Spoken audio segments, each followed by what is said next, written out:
আমরা এখন ভয় করি ফেসবুকে ক্রিয়া প্রতিক্রিয়াকে ভয় করি আমরা।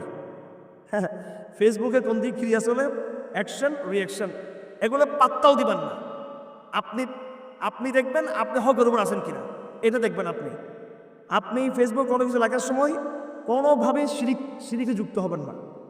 আমরা এই স্টেজে উঠলেও শিরিক করি, অডিয়েন্স দিতে তাকাই কোনটা বললে এরা খুশি হবে, আর ফেসবুকে চিন্তা করি স্টেজে জায়গায় কোনটা গেলে লাইক কমেন্ট পাওয়া যাবে, জনগণ খুশি হবে, মানুষ খুশি হবে। এমনও তো বক্তব্য হতে পারে যেটা মানুষ খুশি নাও হতে পারে। আল্লাহর দিকে তাকিয়ে লিখতে হবে, আল্লাহ আপনাকে বিজয়ী করবে নিঃসন্দেহে।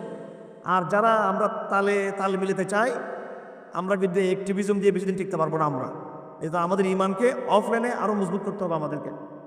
তো আল্লাহ রসুল বলেন, আমি তোমাদেরকে ওসিয়ত করতেছি আল্লাহকে তোমরা ভয় করো, আল্লাহকে ভয় করতে হবে। আই এম বাউন্ড টু আল্লাহ সুবহানাহু ওয়া তাআলা। সব ক্ষেত্রে আমাকে আল্লাহর দিকে তাকাতে হবে।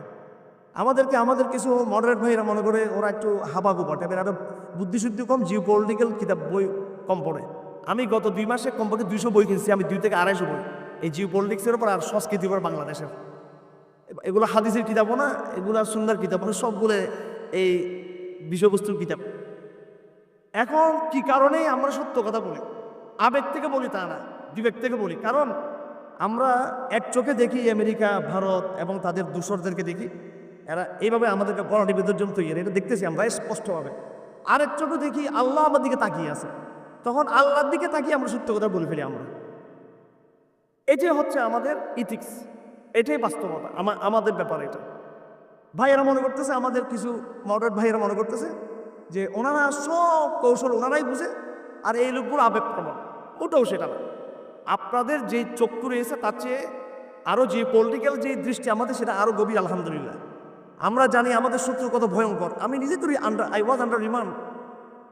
আমি তো এটা মাসের পর মাস, বছর পর বছর, এখানে তো না দেখার কিছু নেই। আমার আগামী দিনে আমরা এই প্রস্তুতি রেখেছি, আমাদেরকে যদি মেরে ফেলতে পারে আমাদেরকে, আমরা মুঠো এটার জন্য চিন্তিত না, কারণ এটা বাস্তবতা। আমাদেরকে মেরে ফেলাটা হচ্ছে বাস্তবতা। বাঁচি থাকতে পারানো হলো যে বইয়ের মধ্যে লেখা আছে একটা বইয়ে, বিশ্বাসঘাতক মরে না। একটা বই লিস্টে পেয়েছিলাম, পরে আমি একটা অডিয়েন্সে বললাম যে একটা বই ছিল আগে, এরকম বইটা পাওয়া যাচ্ছে না। পরে আমার এক দোস্ত আমাকে বইটা পাঠিয়েছে, আমার বিশ্বাসঘাতক মরে না। তো মরে হলো কারা, যারা মুজাহিদারা হচ্ছে মৃত্যুবরণ করে এরা দ্রুত। আর লম্বা হায়াত পেয়েছেন আপনি, লম্বা হায়াত পেয়ে আপনি মুনাফিকদের কাতারে চলে গেলে, এটাকে প্রজ্ঞা হলো? এটা কোনো প্রজ্ঞা না।